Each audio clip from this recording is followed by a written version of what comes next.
Bienvenidos a Rumbo Libre.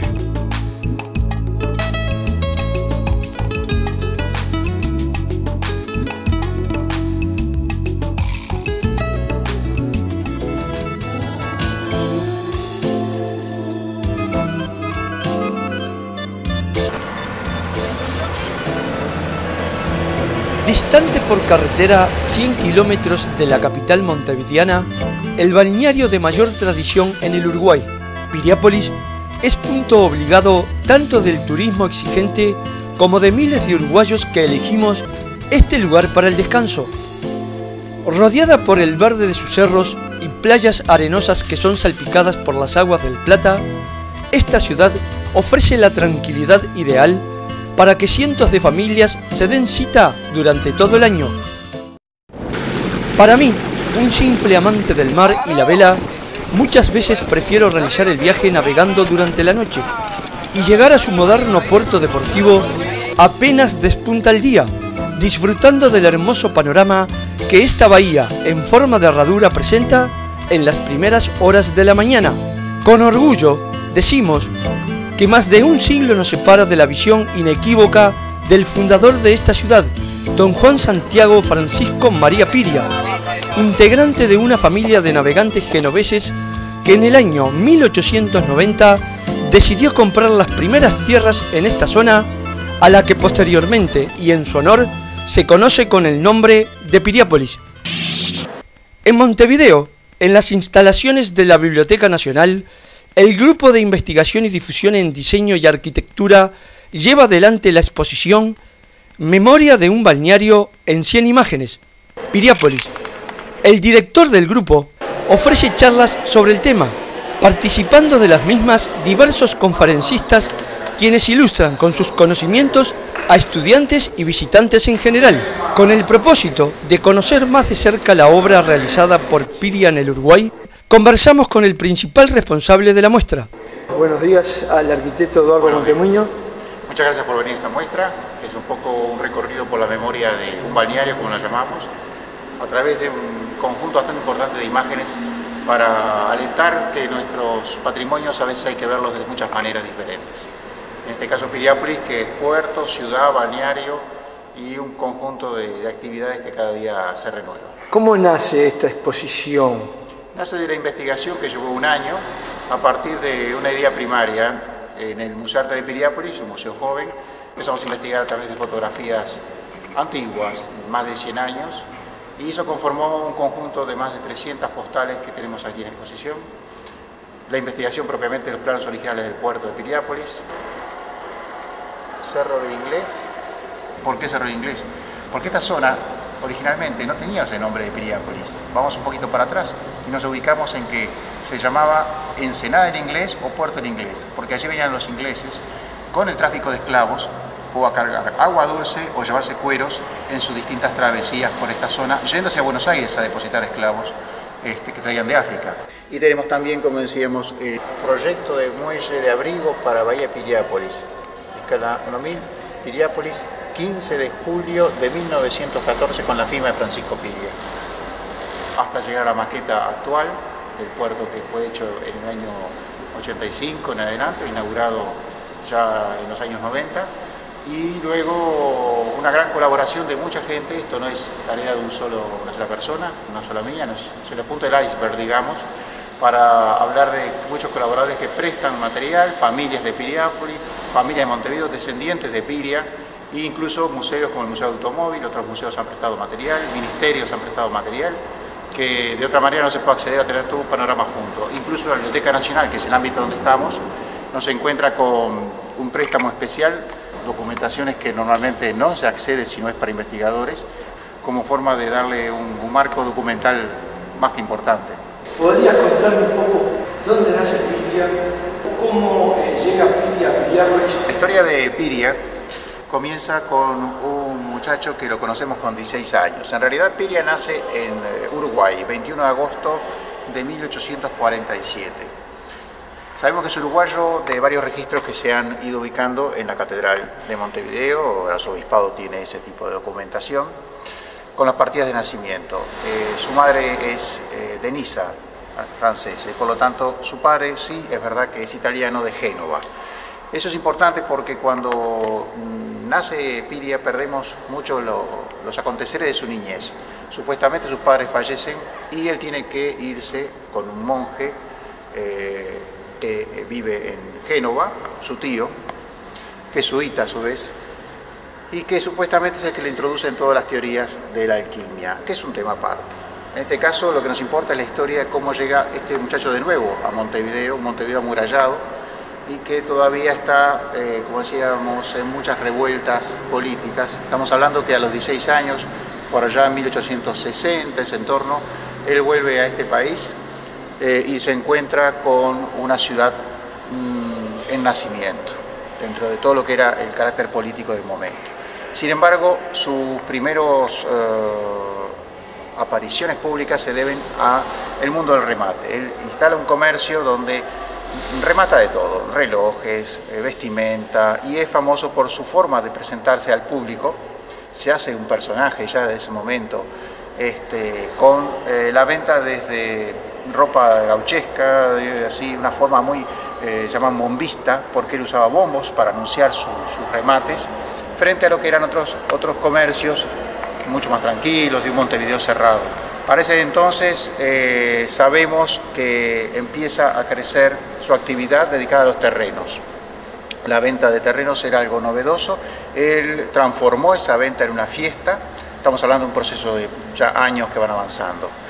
Estamos hablando de que llegamos así a un señor que no es para nada pobre, por decirlo claramente, su origen sí fue muy humilde, pero cuando llega a comprar los terrenos que hoy conocemos como Piriápolis, que incluso no son la playa mismo, sino los terrenos que van desde el Pan de Azúcar hacia la costa, hay una inversión de $1 millón puesta hoy día en nuestras manos. Y bien, y Piriápolis nace no como una actividad turística ni balnearia, nace como una actividad industrial.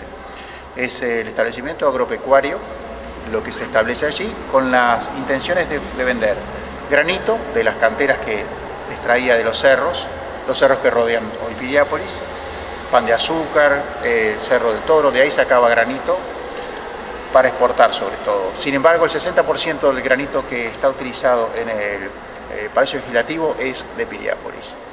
Luego, otro de los grandes temas era plantar vid para hacer los primeros vinos del Uruguay. Es fijado por la Cava de Vinos como el iniciador de la producción de vinos en Uruguay. También tabaco, una experiencia muy renovadora, porque si pensamos que estamos hablando de los primeros años del siglo XX, o incluso esto comienza en 1890, bueno, cuando él viajaba continuamente a Europa, 21 viajes llegó a hacer, y siempre traía material nuevo, o llevaba material uruguayo, y eso lo llevó también a ser escritor. Él tuvo mucha actividad periodística en un diario llamado La Tribuna Popular, se lo consideraba un diario sensacionalista, y él escribía, como era moda de esa época, con distintos seudónimos. Uno era Henry Patrick, con lo cual, por ejemplo, hacía críticas a los gobiernos del momento, con los cuales siempre se enfrentó. Y también él allí exponía las intenciones de que este país fuera o es muy rico, libros que llaman Las riquezas del Uruguay, con lo cual propagandeaba su creencia donde estaban los puntos fundamentales, desde las aguas minerales, pasando por los granitos, el tabaco, el vino, y llegando a ser un famoso y premiado productor forestal. Llegó a plantar 12 millones de árboles en la zona que hoy conocemos como Piriápolis, ganando un premio por eso, incluso, superando a Lucic, que es el otro gran plantador de especies en toda la costa. Hay que pensar que Piriápolis era todo arenales cuando él llega, y que de esa manera consolida el lugar, ¿verdad?, para poder tener una inversión a futuro.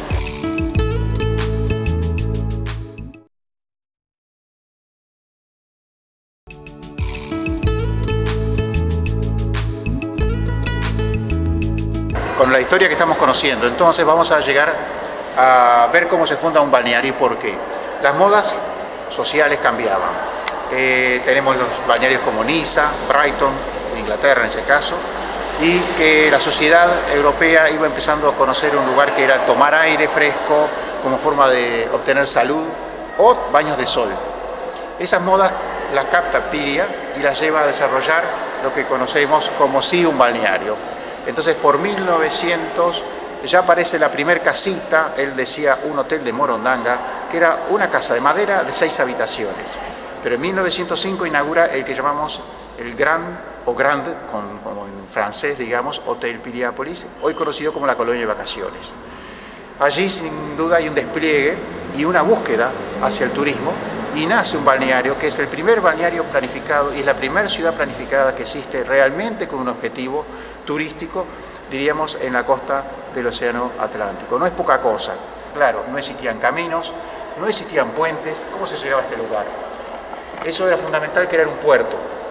Y así es que luego de muchos años de presentarse ante los organismos públicos, logra por 1911 conseguir la autorización para hacer el puerto. Imágenes donde llegan los transatlánticos a la manera de Piria, ¿verdad? Eran los barcos vapor de la carrera, llegando al puerto, al viejo puerto de Piriápolis, de una sola línea de defensa. ¿Qué logra con esto? Es introducir la mercadería con la cual él puede proponerse libremente de impuestos, tanto exportar los granitos como poder introducir platos, sábanas, telas que venían de Europa que él compraba para los hoteles, todos los enseres de los hoteles él los empieza a traer a través de sus barcos o barcos de la flota Mihanovic. La platería que pueden observar sobre ese modular fue traída para el Hotel Piriápolis, inaugurado en 1905. El castillo fue residencia habitual de don Francisco Piria y su construcción fue finalizada en 1897, obra del ingeniero Aquiles Monzani.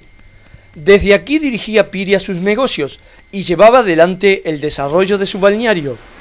Sus instalaciones son un museo viviente de la época y se pueden recorrer desde sus jardines hasta el interior de sus habitaciones, donde un amable guía nos contará más sobre este magnífico castillo. Bueno, me llamo Marina y en nombre de la Intendencia Municipal de Maldonado les doy la bienvenida al castillo de Piria, fundador de la ciudad de Piriápolis. El castillo se terminó de construir en el año 1897 y ya contaba con luz eléctrica y agua potable 2 años antes.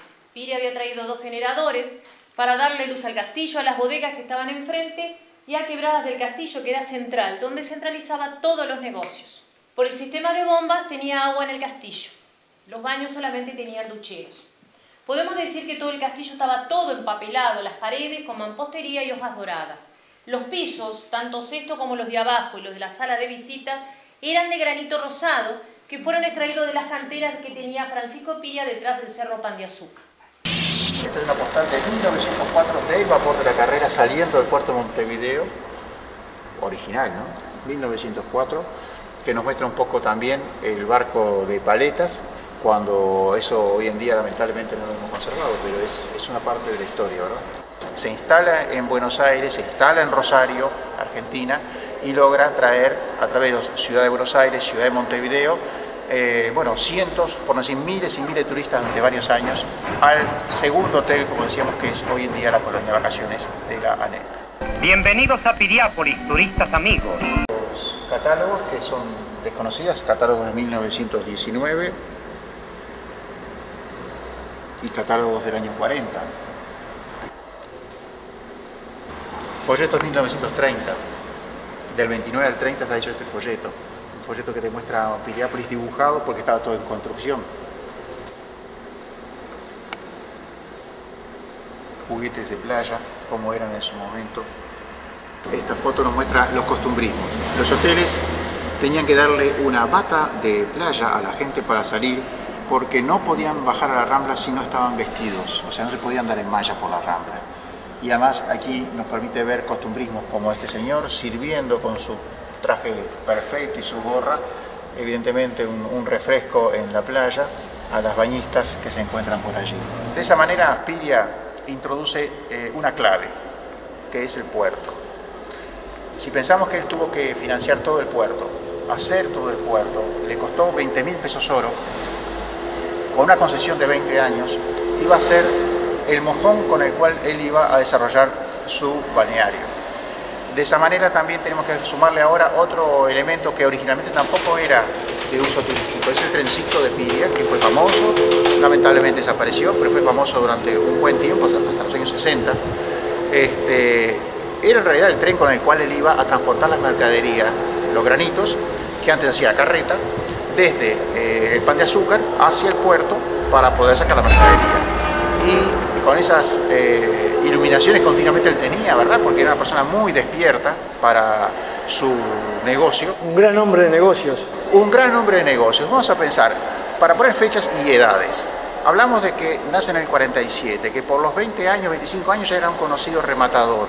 A los 43 años compra la zona de Piriápolis y estamos hablando que por el año 30, cuando Uruguay es campeón del mundo, llegamos a lo máximo, su aspiración, que es el Hotel Argentino.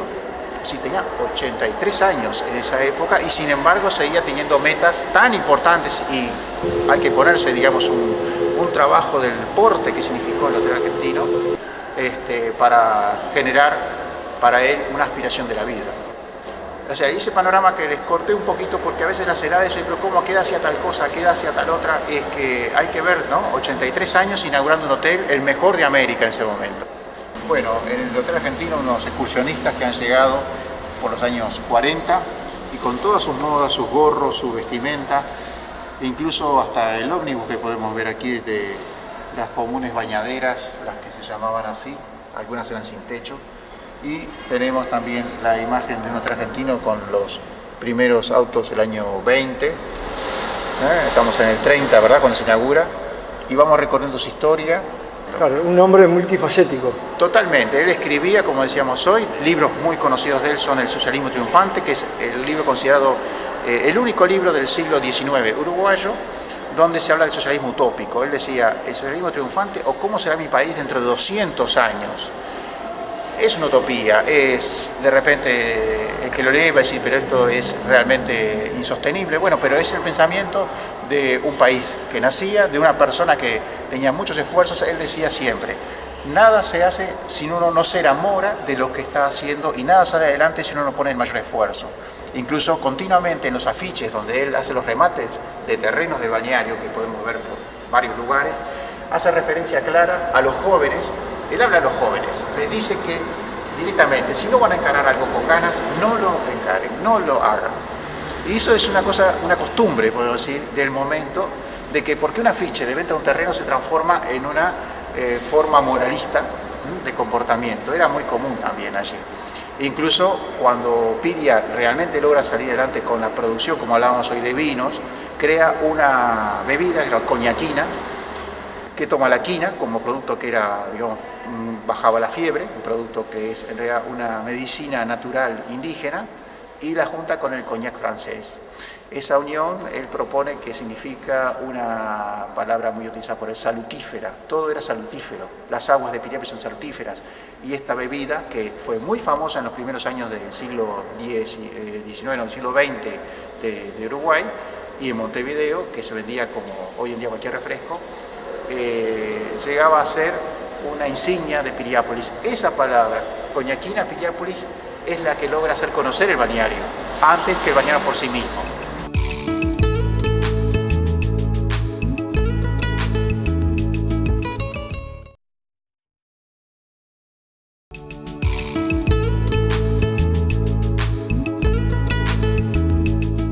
Interesantísima la historia de Piria, pero pasemos un poco ahora a la vida actual de Piriápolis. Muy bien, Piriápolis sigue siendo un lugar muy característico de nuestra costa. No hay otro igual, ¿verdad? Si lo comparamos con otros balnearios, vamos a encontrar una idea de una rambla con sus famosos mojones, columnas, sus chalets que todavía sobreviven por suerte y que debemos proteger para que no se sigan desapareciendo. Un balneario que ofrece desde el turismo ecológico o tenemos las reservas distintas de la fauna en Punta Colorada y una variedad imponente de actividades para hacer, desde disfrutar de la playa hasta paseos por todo lo que son las zonas de bosques que la rodean, las subidas a las montañas, la Fuente del Toro, el Cerro San Antonio. Hablamos de la Fuente del Toro, una fuente que tiene una historia muy particular. Esa fuente se origina también en la búsqueda de Piria de los elementos decorativos que pudieran crear y recrear a Piriápolis. Hablamos también de la fuente de Venus, lugares que si hoy los vemos cargados de árboles, un bosque que los rodea, en los inicios no se tenía nada, simplemente el templete. Sin embargo, se preocupa de ir a Francia y comprar una empresa que hoy todavía se dedica a vender ese tipo de esculturas, que se inició por 1800, y bien, esa empresa vendía el toro, lo podemos encontrar en Piriápolis y en París en una plaza. La fuente de Venus también, incluso la Virgen de los Pescadores, se puede encontrar en Recife, la misma Virgen, en una zona de Buenos Aires, y en Piriápolis. ¿Por qué? Porque se producían en serie esas esculturas en hierro. Y así vamos un poco viendo de que cada rinconcito de Piriápolis tiene su historia, y eso es lo que queremos rescatar. Cuando hablamos de la memoria de un balneario, hablamos de que nuestra memoria se construye a partir de los hechos que cada uno va viviendo. Una canción conocida de Milton Nascimento habla, la vida es lo que la memoria guarda, y nosotros tratamos de alguna manera de recrear esa memoria y que bueno, ¿qué hablamos? De 300 fotografías, cuando ha habido miles de filmaciones, miles de fotografías en un balneario como Piriápolis, que todavía sigue ofreciendo un buen rato para pasar a mucha gente, y sobre todo los navegantes que pueden disfrutar de un puerto renovado y que tú tenías la maqueta y que originalmente lo pudimos repasar en los planos de 1911.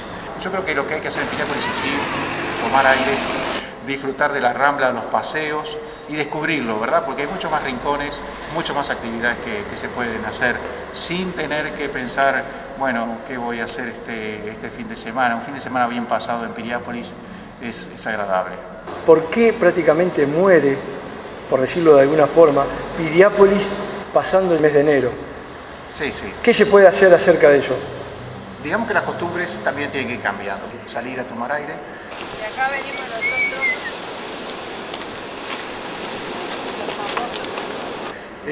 Bien, esa forma de subsistencia, que no es de poca gente, hablamos de 7.000 personas que viven continuamente en Piriápolis, más la que se refuerza en verano con los distintos trabajos, bien, apostó muchos años, ¿verdad?, a esta situación. Estamos hablando que hasta los años 50 había 50 hoteles en Piriápolis funcionando a pleno. Y claro, con los cambios económicos, los años 60, 70, todo lo que hemos vivido a nivel socioeconómico, político, como quiera verse en las distintas vertientes, hoy en día el turismo no se ofrece solamente por una línea, es decir, muchas veces no concebimos de que podemos ofrecer fuera de la región otras oportunidades. Aquí estuvo Lech Walesa un julio, un agosto, y comentó públicamente de que esto era simplemente nuestro invierno, un otoño suave para los polacos. Claro, si hablamos de que son 40 millones de polacos y 100.000 que pueden venir a estas regiones, tendríamos que buscarlos. Si hablamos de que un país como Alemania tiene 82 millones de habitantes y según la agenda del año 2003 de la embajada alemana, salen 40 millones a recorrer el mundo buscando justamente lugares como mismo Piriápolis. Hace poco un turista alemán que estuvo acá preguntaba si las garzas que están en la reserva de fauna del Cerro Pan de Azúcar las poníamos para los turistas. No, simplemente eso está allí, y eso es lo más increíble, que eso es lo que pueden descubrir. Un lugar tranquilo. Hoy en día lo intangible en turismo es muy valioso, y puede ser un turismo ecológico, un turismo cultural, un turismo de aprender, un turismo místico, que es otra vertiente que se desarrolla en Piriápolis, ¿verdad?, más reciente. Siempre digo creíble o no, verificable o no, el tema de la alquimia, el tema de las energías, todo eso hace a que uno pueda ver de una manera Piriápolis en muchas líneas diferentes, y eso es lo que enriquece, y que no nos atemos solamente a un verano. Cuando uno crea un museo, como hicimos nosotros en Piriápolis a través del Museo de Arte de Piriápolis, dimos una nueva oportunidad, una nueva faceta a un balneario que apuesta también a una vertiente cultural. El Museo de Arte de Piriápolis sí se abre tanto enero, febrero, hasta turismo inclusive. Estamos hablando de que sí hay actividad si uno la genera. Tenemos aquí del año 52 el folleto de las carreras que se hacían en Piriápolis, en el famoso autódromo de Punta Fría. Allí en el autódromo de Punta Fría venía a correr Fangio, como ejemplo, venía a correr un príncipe tailandés que era el campeón inglés de la fórmula de carreras que corría él, digamos, un deporte para nosotros bastante novedoso. Carreras en Piriápolis fue realmente una fórmula internacional, y quizás todavía podamos recuperar ese lugar, otro atractivo más para Piriápolis.